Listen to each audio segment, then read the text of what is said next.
কোনো মেয়ে যদি বিয়েবাড়ি ছাড়া অন্য কোনো অনুষ্ঠান বা কোনো পুজোতে যদি একটু বেশি সাজে, তখন তাকে বলা হয় বাবা সাজের ঘটা দেখো যেন বিয়ে বাড়ি লেগেছে।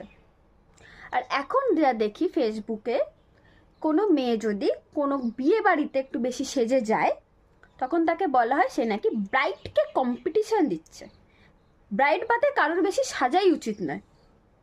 তাহলে মানে এখন আমরা বিয়ে বাড়িতেও সাজবো না?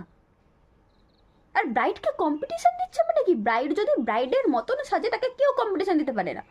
ব্রাইড এখন অ্যাস্থেটিক হওয়ার চক্করে নিউ নেল পালিশ লিপস্টিক অব্দি ঠিক আছে, নিউ ড্রেস পরে চলে আসছে। সেটা আমাদের দোষ? আমরা জানি ব্রাইড মানে সে তাকে রানীর মতন লাগবে, কিন্তু না, ব্রাইড তো অ্যাস্থেটিক হবে। সে পিচ কালারের লেহেঙ্গা শাড়ি পরে চলে আসবে, সে পেতে চুল আঁচড়াবে।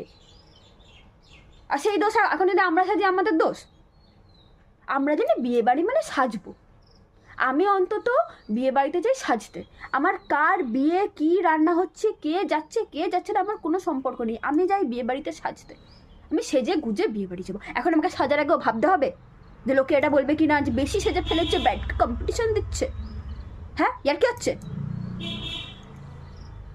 আমি তো ভাই, কেউ যদি আমাকে বিয়েতে নেমন্তন্ন করো আর তার যদি এরকম মনে হয় ব্রাইড ছাড়া বেশি কেউ সাজবে না, আমাকে নেমন্তন্ন করবে না।